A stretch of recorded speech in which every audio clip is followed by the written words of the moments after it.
The glass skyscraper of Harrington Enterprises stood proudly in the middle of the city, reflecting the bright morning sun like a jewel.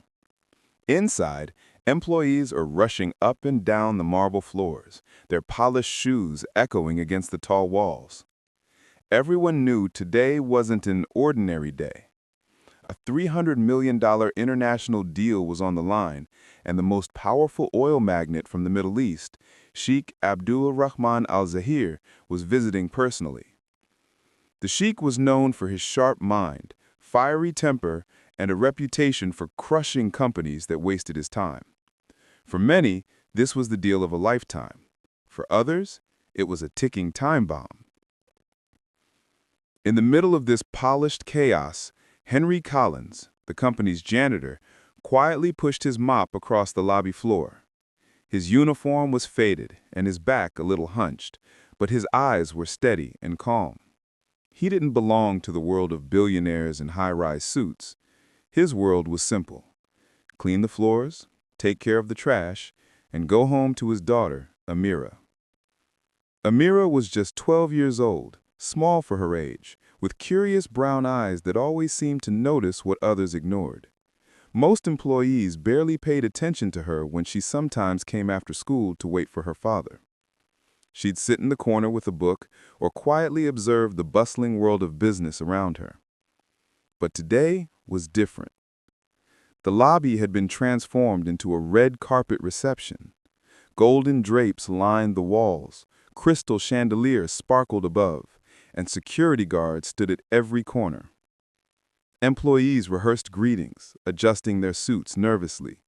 The CEO, Richard Harrington, barked orders like a general preparing for war. "Everything must be perfect. The Sheikh doesn't tolerate mistakes," he snapped at his staff. Henry continued mopping quietly in the corner. One of the managers scowled at him. "Make sure that mop is out of sight when His Excellency arrives. We don't need distractions." Amira, sitting on a bench with her school bag, looked up at the polished executives. She didn't say a word, but a flicker of irritation passed through her eyes. She hated when people spoke to her father like that, as if he were invisible, or worse, beneath them. Suddenly, the sound of roaring engines filled the street outside. A fleet of black cars pulled up, and the atmosphere changed instantly. The doors opened, and out stepped men in tailored robes, bodyguards in dark suits, and finally, the Sheikh himself. Sheikh Abdul Rahman was tall, with piercing dark eyes and a sharp jawline. His presence was commanding, his white robe flowing with elegance and a golden watch gleaming on his wrist. He carried himself like a man used to absolute respect. As he entered the building, the employees bowed slightly, muttering nervous greetings in English. The Sheikh's expression was unreadable. His eyes scanned the room with cold precision, noting everything: the chandelier, the flowers, the anxious CEO, and briefly, the janitor in the corner. But what made him pause for a fraction of a second was the little girl sitting beside the mop bucket, watching everything with unflinching eyes. No one noticed, except him. The air grew tense. The biggest deal in Harrington Enterprises' history was about to begin. The Sheikh's entourage swept through the glass doors like a storm. His bodyguards moved with military precision, scanning every corner, while aides whispered into earpieces. The employees of Harrington Enterprises straightened their backs, their nervous smiles barely hiding the anxiety bubbling beneath. For weeks, this deal had been the heartbeat of the company. A $300 million contract with the Sheikh's oil empire meant expansion into the Middle East, record-breaking profits, and global recognition. For CEO Richard Harrington, it was not just business, it was personal legacy. Failure was not an option. "Welcome, Your Excellency," Richard said, bowing his head slightly as he stepped forward. His voice cracked for a moment, betraying his nerves. "We are honored by your presence." The Sheikh didn't answer immediately. He studied Richard with piercing eyes, the kind that weighed a man's worth in seconds. Finally, with a curt nod, he replied in thickly accented English. "Let us not waste time." Richard forced a laugh, motioning toward the elevator. Of course, this way, to the conference room." As the group moved, Henry, the janitor, instinctively pulled Amira to the side so they wouldn't be in the way. Amira clutched her backpack tightly, watching the powerful men glide past. She could feel the electricity in the air, fear, anticipation, and something else, something darker.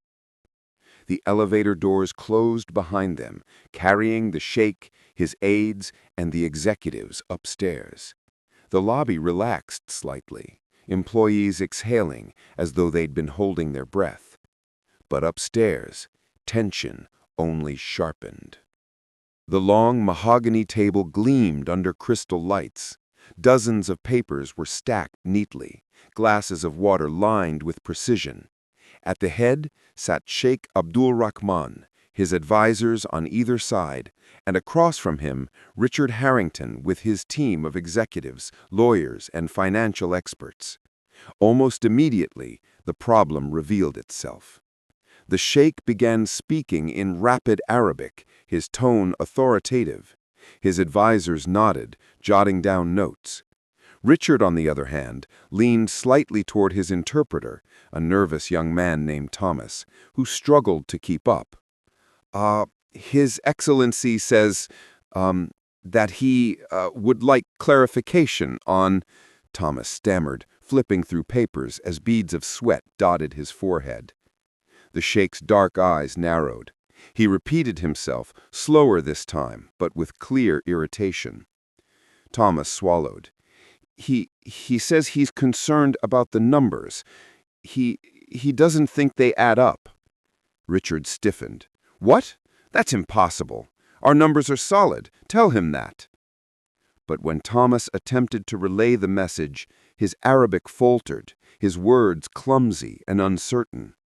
The sheikh's advisors exchanged glances, their expressions sharp, almost mocking.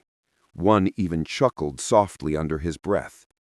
The sheikh slammed his palm on the table. "هذا غير مقبول. This is unacceptable." The room froze. Richard paled, turning desperately toward Thomas. "What did he say?" Thomas stammered. He said it's unacceptable." Richard's voice rose, betraying his panic. "Then fix it! You're the translator, aren't you? Fix it!" But Thomas was in over his head. He had studied Arabic in college, sure, but dealing with the rapid-fire speech of an experienced negotiator with millions of dollars at stake was something else entirely. Every mistake was magnified. Every hesitation was an insult. As the minutes dragged on, frustration boiled in the room. The sheikh's voice grew louder, sharper. He spoke passionately, gesturing at the documents, pointing at figures, shaking his head. His advisors joined in, firing questions at lightning speed. Richard's team, meanwhile, drowned in confusion. They whispered frantically among themselves, trying to guess what was being said. But without accurate translation, they were blind. One of the executives leaned toward Richard. "Sir, if we can't clear this up, he'll walk." Richard snapped back. "Do you think I don't know that?" At the corner of the table, Thomas wiped his forehead with trembling hands, his face pale. "Sir, I can't keep up. He's speaking too fast. The dialect—" Richard cut him off with a roar. "You're useless!" The sheikh's voice thundered again, cutting through the chaos. His words were firm, final. إذا لم تتمكنوا من التحدث باللغة فلا حاجة إلى التحدث على الإطلاق. If you cannot speak my language, then there is no need to speak at all. His chair screeched against the marble floor as he stood abruptly. Richard's heart plummeted. If the sheikh walked out now, the deal would die, and with it, the company's future. Unaware of the storm upstairs, Henry sat quietly on a bench, polishing his mop handle absent-mindedly. Amira sat beside him, pretending to read her book, but really listening to the faint echoes of voices from the floor above. She couldn't understand everything, but the raised tones and sharp rhythm of the Arabic words carried through the air. Her eyes lit up with recognition. She leaned toward her father, whispering, "Baba, that man, the sheikh, he's speaking Arabic." Henry gave a weary smile. "Yes, sweetheart, he's from the Middle East. Very powerful man." Amira bit her lip. But I understand what he's saying." Henry blinked, surprised. You understand?" She nodded eagerly. "You remember when I used to sit with Mrs. Khalid after school? She taught me. I kept practicing. I can understand almost everything he just said." Henry stared at her, torn between pride and disbelief. But before he could respond, the elevator dinged. The doors opened, and Richard's voice erupted even before he stepped out. "This is a disaster! A complete disaster!" His face was flushed red, sweat dripping down his temple. Behind him, executives muttered in panic, while the sheikh strode out silently, his robe flowing like a storm cloud. His face was carved with fury. "Your Excellency, please!" But the sheikh ignored him, moving toward the exit. The deal was slipping away.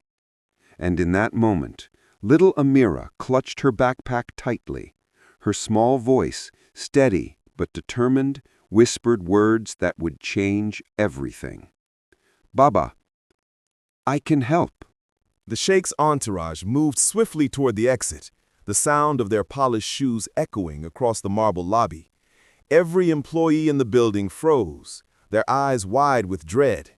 Losing this deal meant layoffs, ruined reputations, and perhaps even the collapse of Harrington Enterprises itself. Richard Harrington, usually the picture of arrogance and control, was now pale and desperate.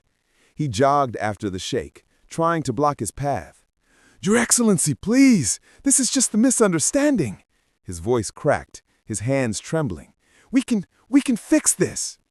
But the sheikh didn't even look at him. His face was stone, his stride unstoppable. His advisors whispered among themselves in Arabic, some sneering, some laughing softly. To them, this meeting had been a waste of time. Richard's knees weakened. He thought of the shareholders, the media, the board of directors.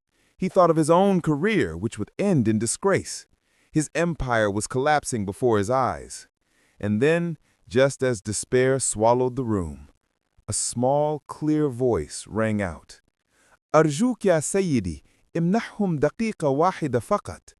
"Please, sir, give them just one more minute." The sheikh stopped. The lobby went silent. Every head turned toward the source of the voice. It was Amira.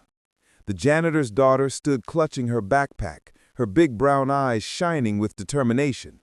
She looked impossibly small in the grand lobby, dwarfed by the towering men in suits and the intimidating bodyguards. Yet her words carried a weight that silenced them all. The sheikh turned slowly, his piercing eyes landing on the little girl. Surprise flickered across his face, then curiosity. Man anti?" he asked in Arabic. "Who are you?" Amira's voice wavered for only a moment before she answered. "Ismi Amira. Ana ibnat amil al-nadafa. My name is Amira. I'm the daughter of the janitor." Gasps rippled through the employees. Richard's jaw nearly hit the floor. A child? Speaking to the sheikh? This was madness. But the sheikh did not dismiss her. Instead, his brows furrowed. وَكَيْفَ تَجْرُؤِينَ عَلَى مُخَاطَبَتِي? And how dare you address me? Amira swallowed hard, but she stood tall. لأني فهمت كل كلمة قلتها. لقد أساءوا فهمك. لم يكن هذا خطأك بل خطأهم. Because I understood every word you said. They misunderstood you. It wasn't your fault, it was theirs. The advisors froze. Richard's executives exchanged bewildered looks, and Thomas, the trembling translator, nearly fainted. The sheikh studied her in silence for what felt like an eternity. Finally, he spoke again, his tone softer but still cautious. إذن كنت تفهمينني حقا قولي لي ماذا قلت لهم عن الصيغة? If you truly understand me, then tell me, what did I say to them about the formula? Amira's little heart pounded in her chest. She remembered every word clearly. You said, she switched to English for the room to hear, her voice steady, that the formula they showed you was wrong, that if they used those numbers, the deal would collapse in less than 6 months. And you said they don't respect your language, so why should you trust them with your empire? The Sheikh's eyes widened slightly. It was word for word. A murmur swept through the crowd. The executive stiffened in shame. Richard's face drained of blood, and Thomas buried his face in his hands. For the first time that day, the Sheikh smiled, just faintly, but enough to send a shiver through the room. Richard tried to regain control. He stepped forward quickly, forcing a laugh. Your Excellency, this is absurd. She's just a child. Surely you can't. The Sheikh raised a single hand, silencing him instantly. He crouched slightly so that his eyes were level with Amira's. His voice softened, almost gentle. Tell me, little one, do you believe your father's company deserves this deal? Amira glanced at her father, who stood frozen, mop in hand, tears welling in his eyes. He looked at the powerful men around her, then back at the Sheikh. She took a deep breath. No, she said softly. A collective gasp erupted. Richard nearly collapsed. But Amira continued, her words stronger now. They don't deserve it if they can't even respect you enough to speak your language correctly. But, she paused, her eyes glowing with determination, if they listen, if they let me help, then maybe this deal can still work. The Sheikh's advisors whispered furiously, some scoffing at the audacity of a child, but the Sheikh himself chuckled, a deep rumble that echoed in the silent lobby. Jur'ah wa thiqa, courage and confidence. He straightened and turned to Richard. Your translator is a fool. Your executives are blind. But this child, she sees truth. Richard's mouth opened and closed like a fish. His empire was now hanging by the words of a janitor's daughter. Bring the documents, the Sheikh commanded. The papers were laid out again on a polished side table in the lobby.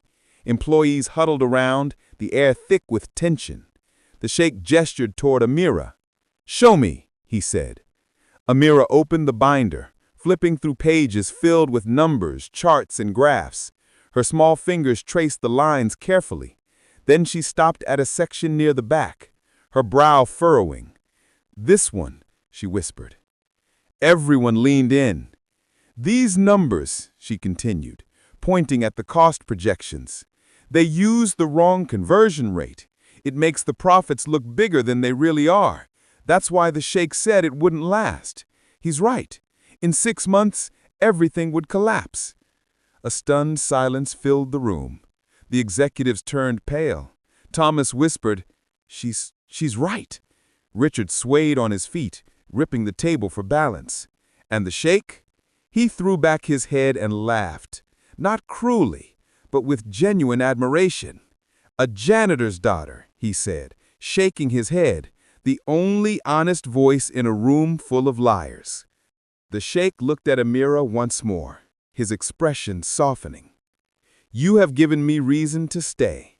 If I am to sign this deal, it will be because of you. He turned sharply to Richard. Not because of you, not because of your money, because of her truth. Richard could only nod weakly, his pride shattered. Amira's father, Henry, felt tears streaming down his face. He rushed forward, pulling his daughter into his arms. I'm so proud of you, sweetheart, he whispered, his voice breaking. The lobby, moments ago filled with despair, now buzzed with awe. Employees whispered among themselves. Did you hear what she said? She saved the deal. That little girl, she's incredible. And in the center of it all stood Amira, a small child who had just whispered words powerful enough to save hundreds of jobs, billions in revenue, and the very future of an empire. The grand conference room of Harrington Enterprises was built to intimidate. A massive mahogany table stretched across the length of the room, polished until it gleamed. Floor-to-ceiling windows overlooked the city's skyline, and crystal chandeliers cast golden light over the executives now seated stiffly in their chairs. Normally, Richard Harrington presided here like a king. Today, however, he looked more like a man awaiting trial. His expensive suit clung to his shoulders as though it suddenly weighed 1,000 pounds. At the head of the table sat Sheikh al-Rashid, calm, composed, his dark eyes watching every detail. His advisors filled the seats behind him, murmuring in Arabic. The documents lay stacked neatly before him, awaiting judgment. And then, at the very end of the table, sat a figure so out of place that everyone kept staring. Amira, the janitor's little daughter, her small legs dangling off the oversized chair. The executives were horrified. How could a child sit at a table meant for billion-dollar decisions? Their whispers filled the air. "This is madness. She doesn't belong here. She's just a janitor's kid." But the sheikh had spoken, and no one dared disobey. "Let her sit," he had commanded. "She has earned her place." So there she sat, her backpack on the floor beside her, her little notebook open as if she were about to do homework instead of weigh in on a $300 million deal. Her father, Henry, stood nervously at the side of the room, gripping his mop handle like a lifeline. His eyes never left his daughter. Sheikh al-Rashid tapped the table gently, silencing the room. "We are here to decide whether this partnership will proceed," he said. His voice was smooth, controlled, but it carried an unmistakable edge. "Your executives have already disappointed me. Your translator insulted me, but this child," he nodded toward Amira, "restored my trust when no one else could." Richard cleared his throat, forcing a smile. "Yes, Your Excellency, of course. We are honored to have her insight, but surely we should proceed with our professionals." The sheikh's hand lifted, silencing him instantly. "She will stay." The finality in his tone made Richard sink back into his chair. The meeting began. Charts were rolled out, graphs projected on massive screens, numbers discussed in endless streams of jargon. The executives droned on, their voices rising and falling in an effort to impress the sheikh. Amira sat quietly, listening, her little fingers fidgeting with her pencil. She didn't understand every complex detail, but she understood enough. Then, in a rare moment of silence, she raised her hand. Every head turned. Some scoffed, some looked horrified, others almost pitied her. But the sheikh leaned forward, curious. "Yes, Amira." She looked at one of the charts where profits were projected in bright green bars. Her voice was soft, but it carried clearly across the room. "Why are the numbers for the second year so much higher than the first? You didn't change the base costs, you only changed the way you added the percentages." The room froze. Executives glanced at each other in panic. Richard's smile vanished. One of the finance directors stammered, Well, that's just standard growth modeling. Of course, it's how—" But the sheikh raised his hand again. "Explain it properly, now." The director fumbled, his face turning red. He stumbled through jargon-filled excuses, but even the most untrained ear could hear the weakness in his words. Finally, the sheikh turned back to Amira. "Do you understand it?" Amira nodded slowly. "Yes. They made it look like the company will grow more than it really will, but the numbers are wrong. It's like when you add extra zeros to your test score to make it look better. It's cheating." Gasps rippled through the room. The sheikh chuckled softly, his eyes twinkling with amusement. "A child sees the truth where adults lie." Richard could no longer stay silent. He slammed his hand on the table. "This is ridiculous," he barked. "Your Excellency, with respect, this is a child, a janitor's child. She doesn't understand the complexities of global finance. My executives are trained professionals, years of education, years of experience. And you're going to let a little girl dictate the future of this deal?" The room trembled under his outburst, but the sheikh did not flinch. His voice, calm and razor-sharp, sliced through the air. "Perhaps that is the problem, Mr. Harrington. Too many years of experience and not enough honesty." Richard's face flushed deep red. Amira, though frightened, raised her voice. "I'm not trying to dictate anything. I just don't want anyone to be tricked, that's all." The sheikh looked at her, his expression softening again. "And that, Richard, is precisely why she is worth listening to." As the meeting dragged on, the tension only grew. The advisors argued back and forth, Richard tried desperately to steer the conversation, and the executives scrambled to patch the holes Amira had revealed. But then, Amira spotted something no one else had noticed. She tugged gently at the sheikh's sleeve. "Excuse me, sir, can I ask about page 42? He raised an eyebrow. "Page 42? The documents were flipped quickly. The executives leaned in nervously. Amira pointed to a dense paragraph written in fine print. "This part, it says something about ownership transfer if the company doesn't meet targets." The sheikh's eyes narrowed. He read the clause carefully, his lips pressing into a thin line. "This clause," he said darkly, "would give Harrington Enterprises majority control of my company if projections fail. In other words, a trap." The advisors erupted in furious Arabic, their voices overlapping. Some slammed their hands on the table. The executives turned pale, beads of sweat dripping down their foreheads. Richard tried to jump in, stammering, It's a standard clause, Your Excellency, just a technical—" "Silence," the sheikh thundered. His voice cracked like a whip, and even Richard shrank back. Slowly, the sheikh turned to Amira, who sat quietly, watching him with wide, innocent eyes. "You found this?" he asked. She nodded shyly. I just thought it didn't sound fair." The sheikh leaned back in his chair, his expression unreadable. "Not fair," he repeated softly. "Indeed, it was not." From that moment, the atmosphere in the room changed completely. The executives no longer looked smug or confident. They looked like criminals caught in the act. Their carefully crafted lies had been torn apart not by experts, but by a janitor's little girl with nothing but honesty and sharp eyes. The sheikh dismissed several pages of the contract outright, tearing them from the binder and tossing them aside. He began rewriting terms, this time with Amira seated beside him, her small finger pointing whenever she saw something suspicious. By the end of the session, the roles had reversed. Richard was silent, humiliated, his empire teetering on collapse. The executives looked broken. And the sheikh? He smiled in satisfaction as he looked at Amira.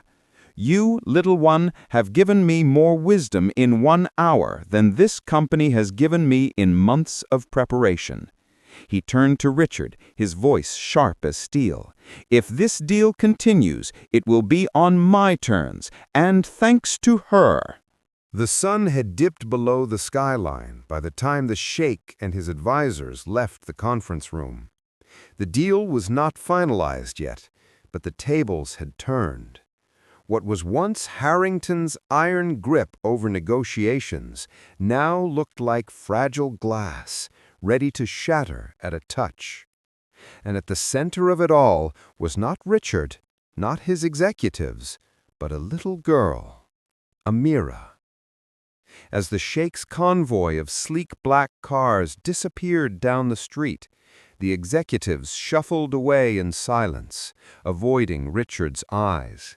None of them dared to speak after the disaster that had unfolded. But Richard Harrington, Oh, he was boiling. The humiliation. He stormed back into his office, slamming the door so hard that a framed painting rattled against the wall. His face was crimson, veins bulging at his temples. A janitor's brat, a child, made me look like a fool in front of an international sheikh in my own building. His fists clenched as he replayed the scene in his head, Amira pointing out errors, her soft voice calling out dishonesty, the sheikh praising her. Each memory was like a dagger twisting deeper into his pride. He had spent decades building Harrington Enterprises, clawing his way to the top, crushing rivals without mercy. And now, his reputation had been undercut by the daughter of a nobody who scrubbed his floors. It was intolerable. Richard slammed his hand on the desk. She and her father will pay for this. The whisper of fear. Meanwhile, in the quiet janitor's closet at the far end of the building, Henry gently helped Amira pack her little backpack. She was tired after the long day, her small body slumped against the chair. "I was incredible today, sweetheart. I don't know how you saw what no one else did," Henry whispered, pride shining in his tired eyes. "I just read it carefully, Daddy. They were trying to trick him. That wasn't fair." Henry kissed her forehead. "You're right. It wasn't fair. But you spoke up. That took courage." What Henry didn't realize, however, was that Richard's fury had already started to cast its shadow over them. Several executives had overheard the CEO muttering dark threats, and in hushed tones, in hidden corners of the building, whispers began spreading. "Richard's not going to let this go. The janitor's kid embarrassed him in front of royalty. I wouldn't want to be them right now." The midnight meeting. That very night, Richard called a secret meeting in his penthouse suite. Only his most loyal men were invited, executives who owed him favors, security staff who feared his wrath, and one particularly ruthless lawyer known for burying enemies under endless lawsuits. The city lights glittered through the floor-to-ceiling windows as Richard poured himself a glass of whiskey, his hand trembling with rage. "We are not going to lose everything because of a little girl. This janitor and his daughter think they're heroes. They're not. They're pests, and pests get exterminated." One of the men cleared his throat nervously. "Sir, with respect, the sheikh seems to like her. If we move against her openly—" "I don't care what the sheikh likes. She made me bleed. And when someone makes me bleed, I don't stop until I've destroyed them." The room fell silent. The men exchanged uneasy glances, but none dared to oppose him. Richard leaned forward, his voice low and venomous. "I want their lives ruined. The father, the daughter, both. Do whatever it takes. If the sheikh ever asks, we'll make it look like fate, an accident, misfortune. But mark my words, before this deal is over, that girl will regret ever stepping into my world." The first strike. The very next day, Henry arrived at work, only to find his access card disabled.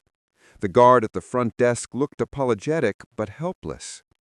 "I'm sorry, Mr. Henry, your clearance has been revoked." Confused, Henry tried to reason with him, but the guard only shrugged. Orders from above. When Henry finally managed to track down his supervisor, the man wouldn't meet his eyes. "Henry, I'm sorry, your position's been terminated. Effective immediately." Henry's heart sunk. Terminated? But why? I've been here 15 years. I've never missed a day. What have I done wrong? The supervisor shook his head. "It's not me. Orders came straight from Mr. Harrington himself." Henry felt the weight of the world collapse on his shoulders. Losing this job meant losing the only source of income keeping him and Amira afloat. Rent, food, school fees, everything depended on it. And worst of all, he knew exactly why this was happening. Richard Harrington was striking back. Amira's tears. That evening, Henry sat Amira down at their small kitchen table.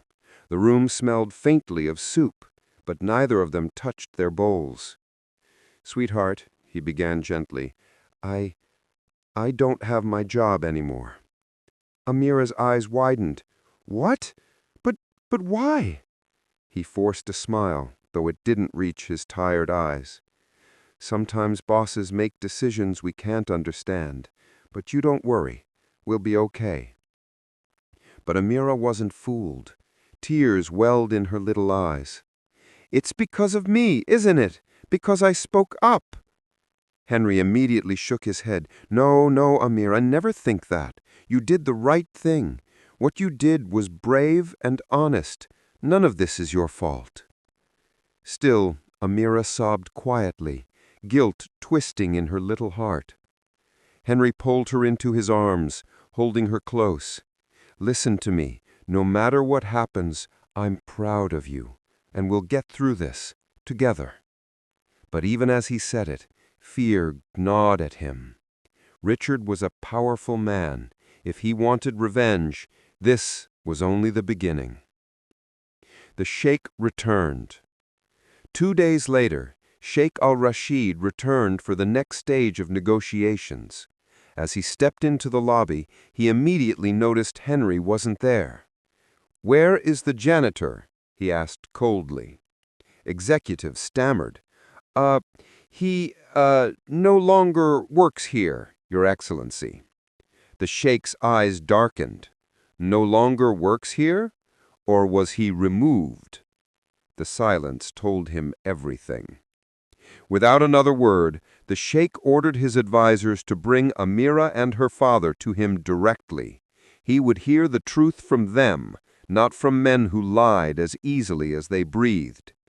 The storm ahead. In their small apartment, Henry sat staring at overdue bills when there was a knock at the door. When he opened it, he froze. Standing there was Sheikh al-Rashid, flanked by 2 bodyguards. Henry nearly stumbled over his words. "Your Excellency, But the Sheikh raised a hand, silencing him. His eyes softened as he looked past Henry to where Amira peeked nervously from behind her father's legs. "You have both suffered injustice, but hear me, this is not the end, this is the beginning." And in that moment, Amira realized something. The battle was no longer just about contracts or negotiations. It was about survival, truth, and the courage to stand against a man who would stop at nothing to crush them. Richard Harrington thought he had ended their story, but their story was only just beginning. The following morning, the skyscraper gleamed in the sunlight. Employees walked in as usual, but something felt different, quieter, heavier. Everyone had seen what happened yesterday. The janitor's daughter, a little girl no one had noticed before, had done something no executive, no translator, not even the billionaire himself could do. She had saved a $100 million deal with just one whispered word. And the billionaire, Mr. Kareem ar-Rahman, had not slept all night. In his penthouse office, he stood facing the city, his reflection shimmering in the glass. His assistant, nervous, waited by the door. "Sir," she said softly, "you've been standing there for hours." Kareem didn't move. "Find out everything about that janitor and his daughter." "Yes, sir. I already started last night." He turned, his sharp eyes colder than ever. "And?" The assistant hesitated. "Sir, the janitor's name is Hassan. He's been working here for 11 years. No complaints, no records of misconduct. But what? The daughter, her name is Amira. She's only 10. She goes to a small community school nearby. Teachers say she's gifted. Kareem frowned. Gifted. She speaks 5 languages, sir. Kareem blinked. 5? Yes, Arabic, English, Japanese, French, and Mandarin. Kareem's mind raced. That wasn't normal. Not for a janitor's daughter. Not for anyone her age. Get her here, he said quietly. I want to talk to her. Privately. Later that afternoon, Amira sat nervously in the giant marble office. Her small hands clutched her father's old cap, too big for her tiny fingers. The billionaire entered, his black suit sharp, his expression unreadable. Amira, he said, his voice softer than expected. You speak Arabic. She nodded shyly. And you knew what the investors were saying yesterday? Another nod. Then tell me, he leaned closer, how did you learn? Your school doesn't teach Arabic fluently. Amira hesitated, eyes darting toward the door. My mama taught me. Kareem froze. Your mother? She used to be a language teacher before she got sick. For a long moment, Kareem said nothing. His chest tightened. He looked away, pretending to check the skyline. Do you know what you did yesterday, Amira? She blinked. Did I do something wrong? He almost smiled. Wrong? You saved an empire. Her face flushed pink. I just helped Baba, she said innocently. Kareem's hand twitched slightly. A memory he thought he had buried surfaced again. A small voice, another child once whispering to him in Arabic when he was lost. His sister, long gone. Amira, he said quietly, would you mind if I asked you to translate something for me? The girl tilted her head. Okay. He placed a document in front of her, an Arabic contract intentionally filled with hidden errors designed to test even professionals. She scanned it carefully, her lips moving silently. After 30 seconds, she pointed at one line. This word means gift, not agreement. It changes the whole meaning. Kareem raised his eyebrows. You're correct. Then another, and a mother. She found all 7 intentional errors faster than his corporate translators had earlier that week. The assistant, watching through the glass, nearly dropped her tablet. After Amira left, Kareem walked slowly to his desk. The sunlight poured in, highlighting the deep lines on his face. She's not an ordinary child, he murmured. His assistant nodded. What will you do, sir? He looked down at a small photograph on his desk, his late wife and their unborn child lost years ago. He swallowed hard. Sometimes, he whispered, life sends you reminders of what you've lost. The assistant hesitated. Sir, are you thinking of helping her family? Not yet, Kareem said, his tone suddenly sharper. I need to understand who they really are. That evening, while the janitor finished mopping the marble floors, 2 security guards approached him. Mr. Hassan, one said politely, Mr. Kareem would like to see you. The janitor stiffened. Me? Why? He didn't say, just come. Kareem sat behind his desk when Hassan entered, his head bowed respectfully. Sir, the janitor said, nervously, if my daughter did something wrong. Kareem raised a hand. Quite the opposite. She saved me from disaster. Hassan's eyes widened. She told me a little about it. I'm sorry if she disturbed the meeting. Disturbed, Kareem said quietly. She corrected a $100 million error. That's not disturbing. That's brilliance. The janitor lowered his gaze, embarrassed. She's always been different. Her mother taught her before she passed. There it was again. Mother. Kareem's chest tightened again. You've never told anyone. No, sir. People like me don't talk much. I just clean. People don't listen. Kareem studied him for a long moment. This man had been invisible in his building for over a decade, and yet his daughter had just done something none of his elite team could. Do you know what this means? Your daughter might be a prodigy. Hassan smiled sadly. Sir, prodigies are for rich people, for people with dreams. We just survive. Those words hit him harder than he expected. For the first time, he felt ashamed of how many people like Hassan he had ignored. Later that night, Kareem opened the company's internal employee database. He searched Hassan. No family records, no medical benefits, no scholarship requests. Nothing. Then he found something else, a document uploaded 12 years ago by mistake, attached to an old maintenance report. It was written in Arabic. The author's name, Layla Hassan. Kareem clicked. It was a research paper about cross-linguistic learning models in children. The paper referenced an old university. He recognized it instantly. It was his wife's alma mater. His eyes widened. Layla Hassan. Could it be? He called his assistant immediately. Find me everything about a woman named Layla Hassan, former linguistics researcher, possibly connected to Amira's mother. Within an hour, the report came. Sir, the assistant said softly, Layla Hassan was one of the top scholars in the field 15 years ago.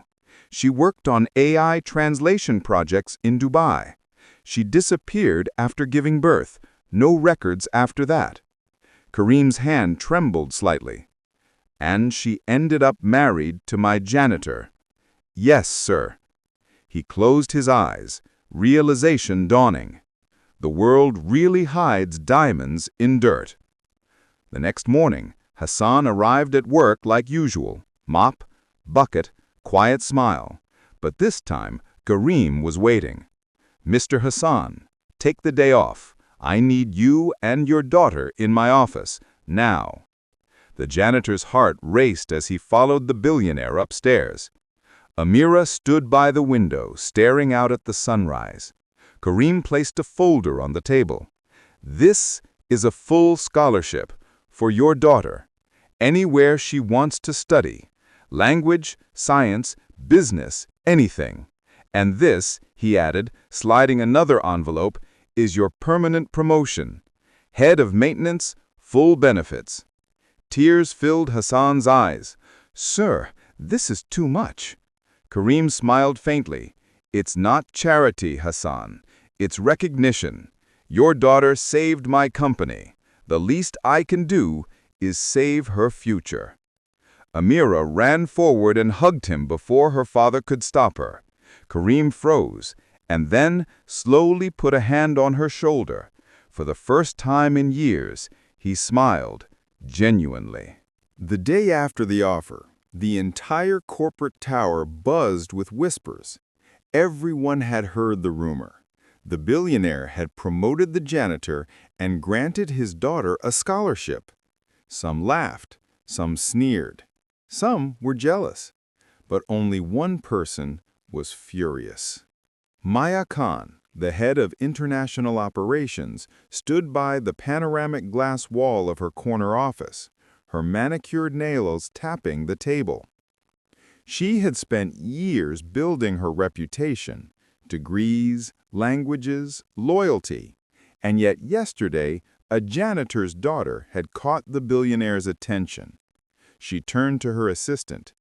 Do you know what's worse than failure? The assistant blinked nervously. No, ma'am.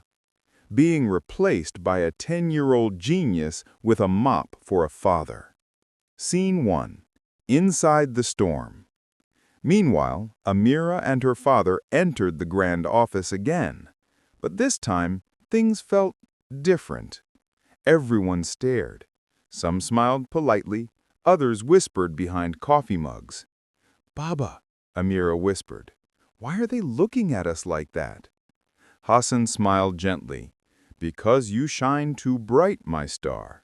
And some people don't like light. Kareem greeted them warmly.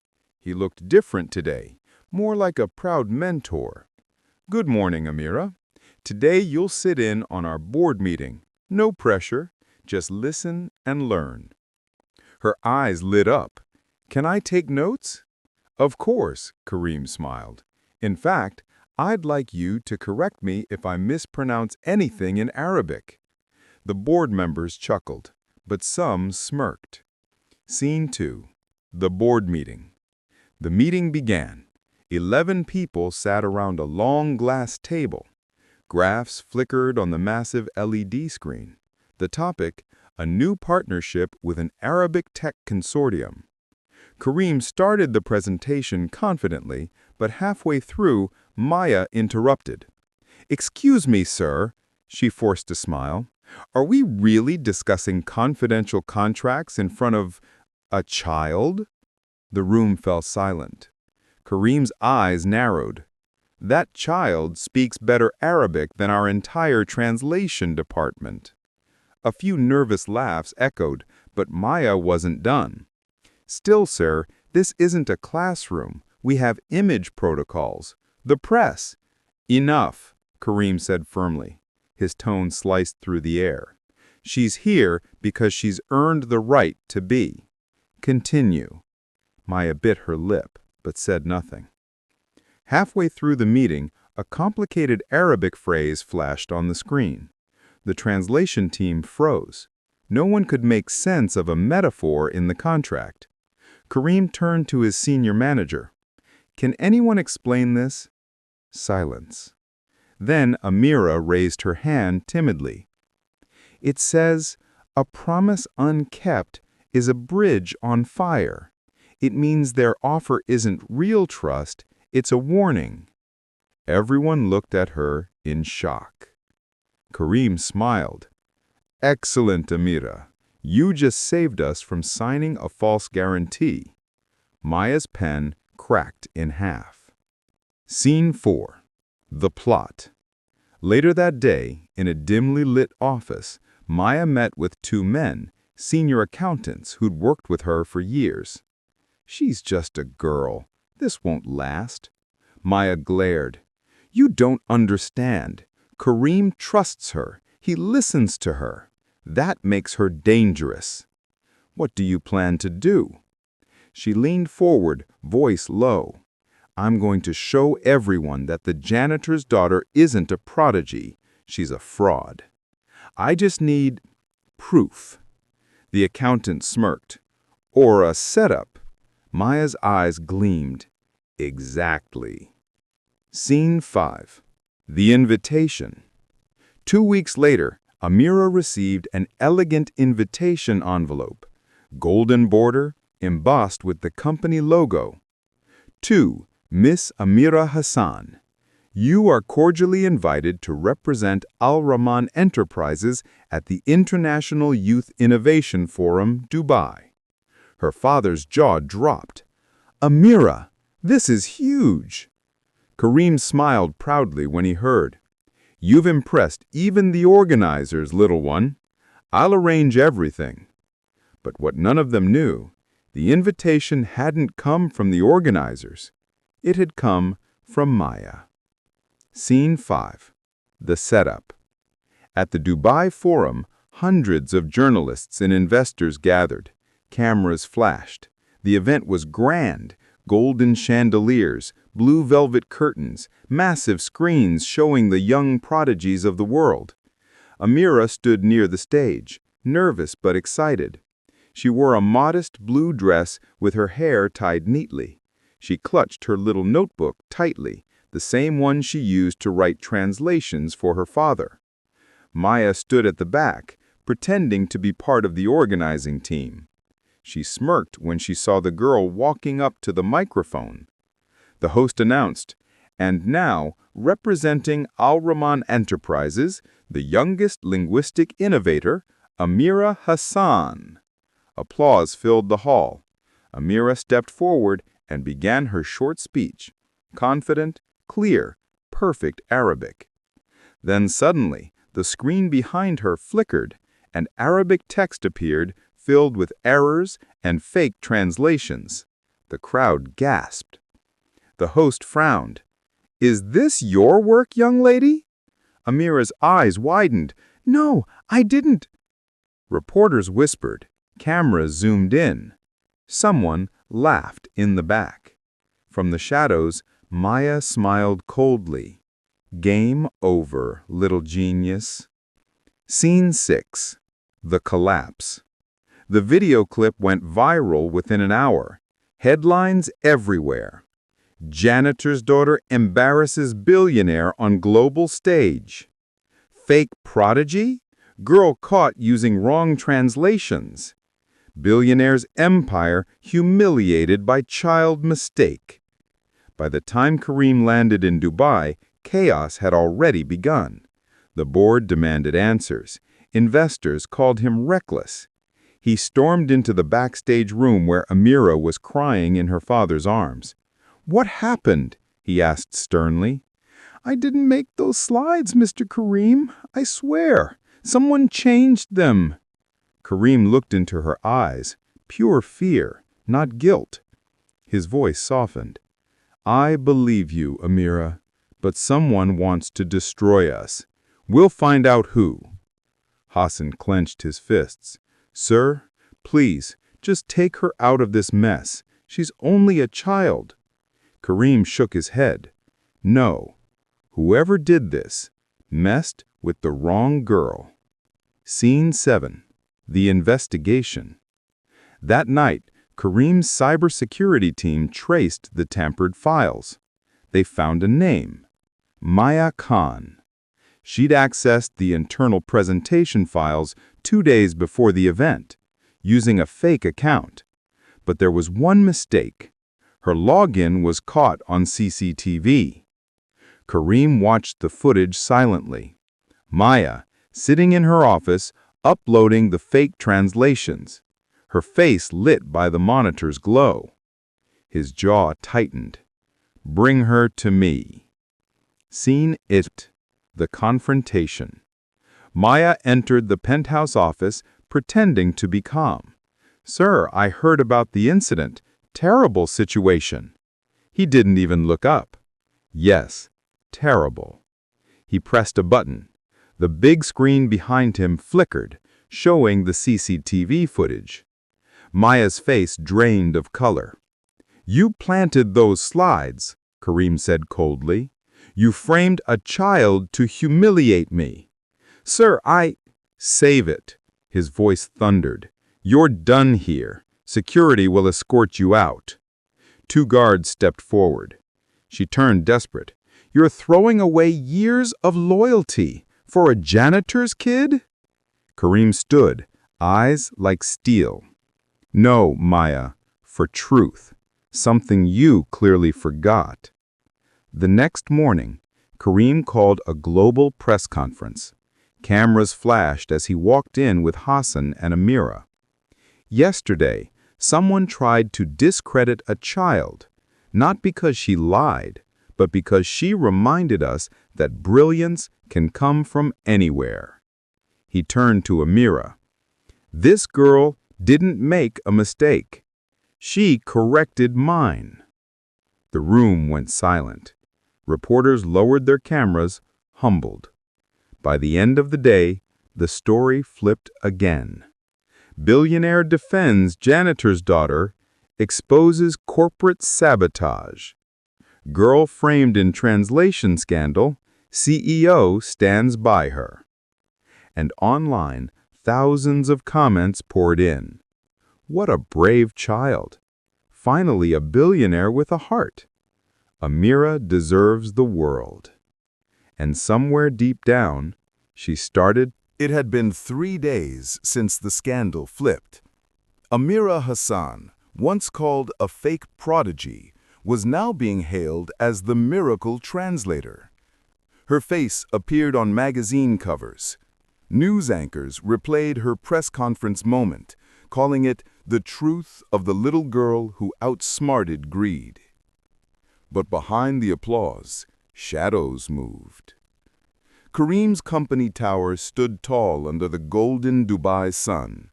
its mirrored glass glinting like a sword. Inside, phones rang non-stop. Investors wanted interviews. News outlets wanted exclusives. In his office, Kareem stood before the window, silent. He had won the public back, yes, but something about Maya's betrayal still haunted him. Why now? Who encouraged her?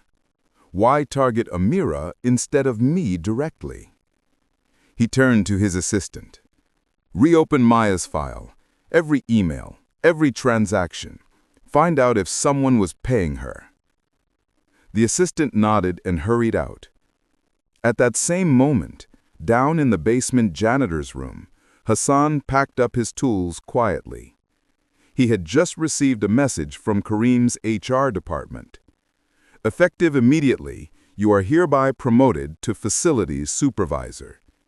He smiled humbly. It wasn't about money. It was about respect. But when Amira entered, she looked uneasy. Baba, can we go home soon? I don't like all these people taking my picture. He crouched down, holding her small hands. I know, my star. But sometimes the world shines its light too brightly on those who deserve peace. Just stay true. Don't change. That night, as the corporate building emptied, a tall man in a dark suit walked through the marble lobby unnoticed. He wore an old wristwatch, the kind military officers used decades ago. He showed a badge to security. I'm here to see Mr. Kareem. Confidential matter. When the guard called upstairs, Kareem's voice came through. Send him in.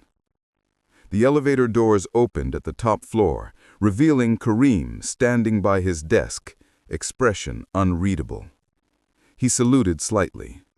Mr. Kareem al-Rahman, it's been a long time.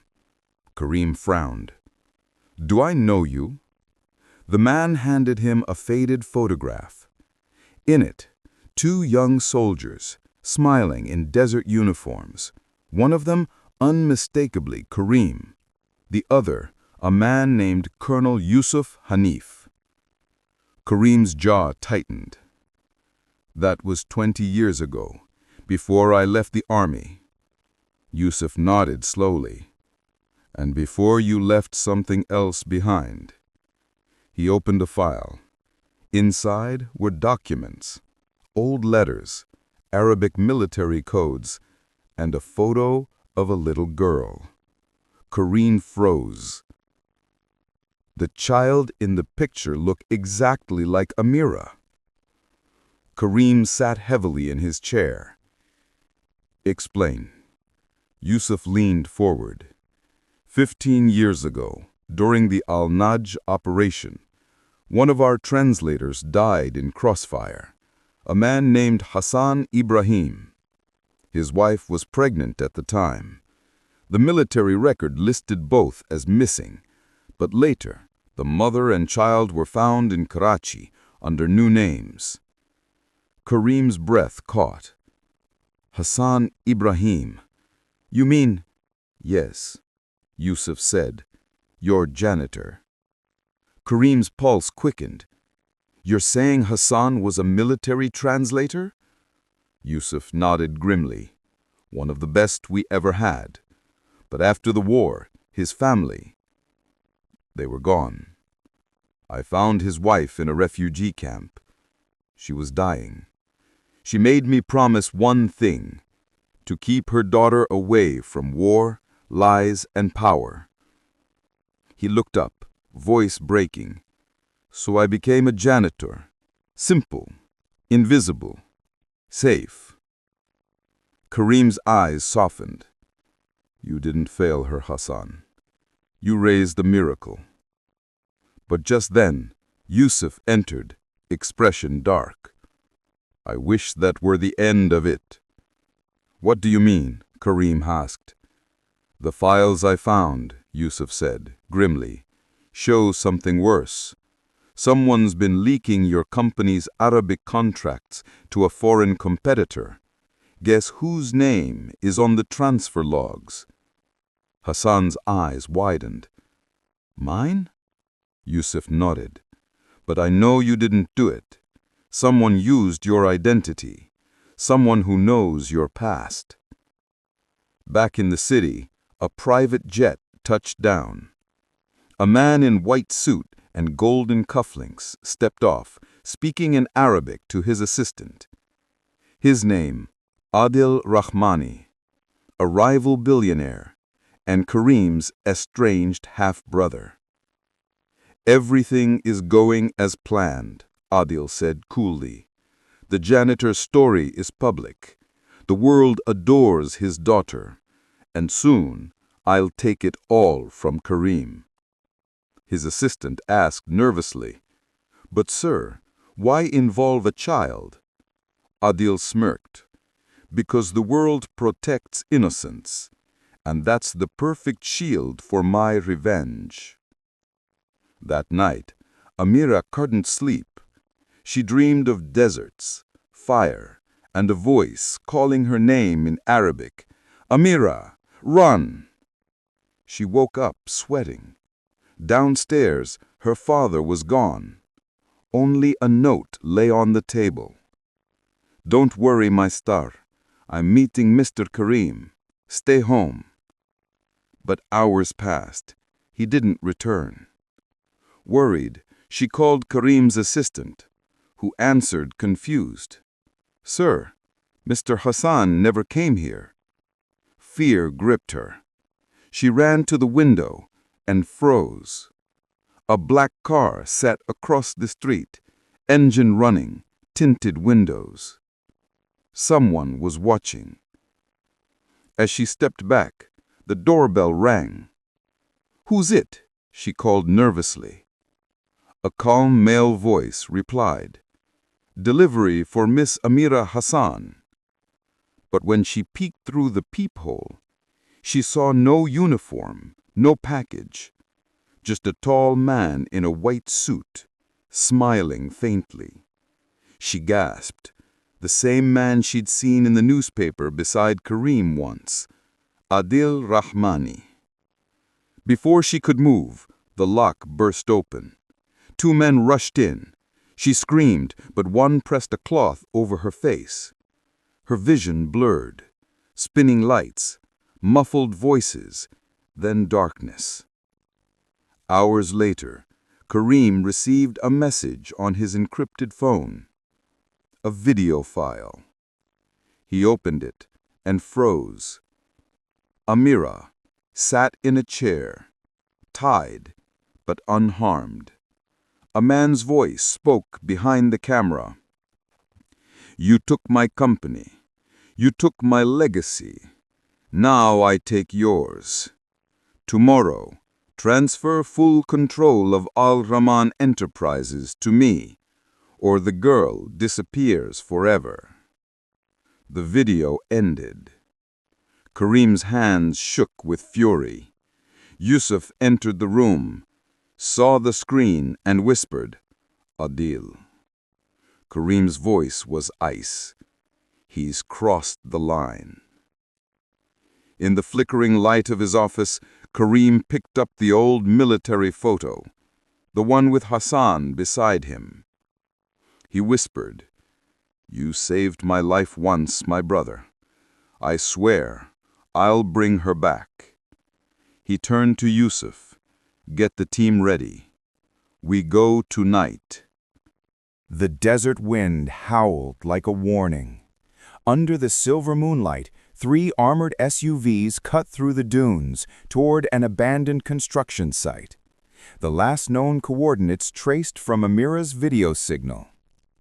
Inside the lead vehicle sat Kareem al-Rahman, eyes sharp with determination. Next to him, Colonel Yusuf Hanif loaded his sidearm in silence. Behind them, a nervous tech agent tracked the thermal feed from a drone above. 2 hostiles outside, the agent reported. 4 inside the main structure. 1 heat signature, smaller, tied to a chair. Kareem's grip tightened on the steering wheel. "That's her." Yusuf gave a firm nod. We move quietly. No mistakes. The old warehouse stood half buried in sand, its steel frame glowing faintly under moonlight. Inside, Adil Rahmani sipped coffee calmly, watching Amira on a live feed.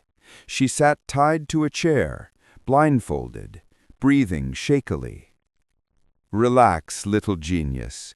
Your father and Kareem will come, and when they do, everything they love will crumble." His assistant hesitated. "Sir, she's just a child." Adil cut him off coldly. "So was I when my father left me with nothing." Outside, shadows moved. Kareem and Yusuf split the team. "Alpha to south entrance," Yusuf whispered into the calm. "Bravo with me," Kareem said, drawing his suppressed pistol. They crept through sand and darkness, steps barely audible. At the gate, Kareem took down a guard with a single strike. Yusuf's men neutralized 2 more in seconds. Inside, Kareem motioned to the agent, "Cut power, now." The warehouse plunged into darkness. Adil's voice snapped. "What happened?" Before his men could react, Kareem burst through the door, gun raised. "Let her go, Adil!" Adil turned, eyes glinting even in the dim light. "Ah, my perfect brother finally arrives, late as always." "Where's the girl?" Kareem demanded. Adil smirked. "Safe for now. But tell me, Kareem, does she even know whose blood runs in her veins?" Kareem froze. "That's not true."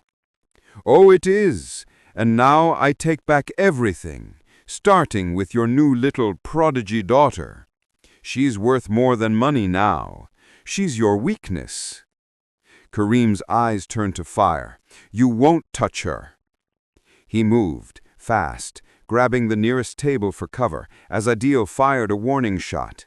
Bullets echoed in the cavernous space. Yusuf's men stormed in, engaging Adil's guards. Through the chaos, Kareem spotted a faint glimmer, a reflection from a glass window. Behind it, a small figure tied to a chair. "Amira!" he shouted. Her head lifted weakly. "Mr. Kareem!" He dashed toward her, dodging debris. A guard lunged. Kareem disarmed him with a quick strike, then slammed him into a crate. He reached Amira, ripped off the ropes. "You're safe now." Tears streamed down her face. "My father! Where's my father?"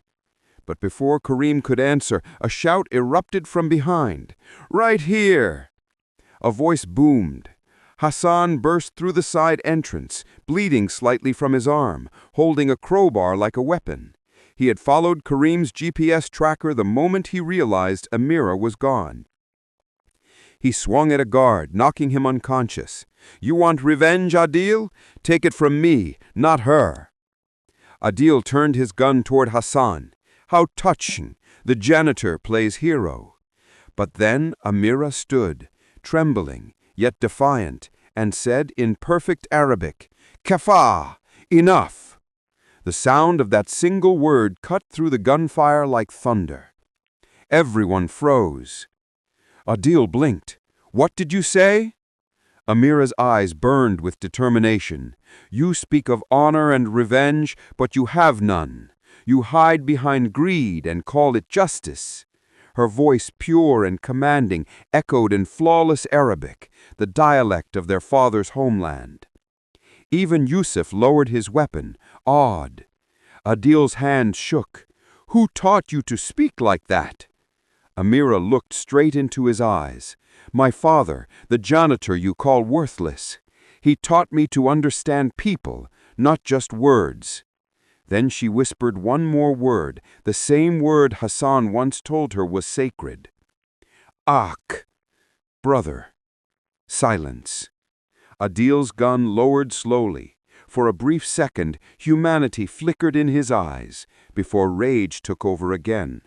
He roared, "You think words can save you?" He aimed again, but Kareem was faster. A single shot rang out. Adil fell to his knees, clutching his shoulder. The gun clattered away. Yusuf rushed in, disarming the last guard. Target secured. Kareem stood, chest heaving, eyes filled with grief rather than triumph. Amira ran to Hassan, wrapping her arms around him. "Baba!" He knelt, wincing in pain, holding her close. "It's okay, my star. It's over." Adil looked up weakly from the ground. You took everything." Kareem walked to him, voice steady. "No, Adil, you gave it away. You let hatred blind you." Adil's head lowered. Maybe you're right. Maybe I just wanted someone to remember I existed." Kareem sighed deeply. "Then remember this. Mercy remembers longer than revenge." The next morning, sunlight poured into Kareem's penthouse. The news flashed headlines across every channel. Billionaire Adil Rahmani arrested in kidnapping scandal. Janitor turns out to be former military hero. The girl who whispered one word in Arabic stops a $100 million corporate war. In a quiet corner of the terrace, Amira sat sketching on her notebook. Hassan joined her, arm bandaged. She smiled faintly. "Baba, are we still janitors now?" He chuckled softly. "Maybe, but not in people's eyes anymore." Kareem approached, placing 2 envelopes on the table. One bore Hassan's name, the other Amira's. "What is this?" Hassan asked. "These are your new positions. You will oversee our new language and ethics division. Every child who dreams like Amira will study here, no matter where they come from." Tears filled Hassan's eyes. "Mr. Kareem, I don't have words." Amira whispered, "Maybe just one." She smiled, whispering the same Arabic word again. "Shukran." Thank you. Months later, the new Al-Rahman Academy of Languages and Innovation opened its doors. At the grand ceremony, reporters filled the courtyard. Cameras clicked endlessly. Kareem stood at the podium, with Hassan and Amira beside him. "True intelligence," Kareem said into the microphone, "is not born in privilege. It's born in humility, courage, and truth.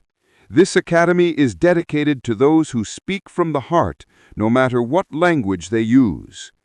The crowd erupted in applause. Amira looked up at the sky, smiling. "Mama would have liked this, Baba." Hassan nodded softly. "She's proud of you, my star." As the ceremony ended, a journalist approached Amira. "Amira, when everyone was shouting that night, how did you know what to say to stop him?" Amira thought for a moment. Then she smiled. "I didn't plan it. I just remembered what my father once told me. Words can destroy armies or heal hearts. Choose the ones that bring peace." The journalist smiled. "So what word did you whisper?" Amira looked into the camera, eyes calm, wise beyond her years. "One word," she said softly. "Brother." Camera pans out over the Dubai skyline, the same city that once ignored a janitor and now bowed to his legacy. The voiceover fades in. Sometimes the smallest voice speaks the loudest truth, because greatness doesn't come from wealth, it comes from heart. Fade to black.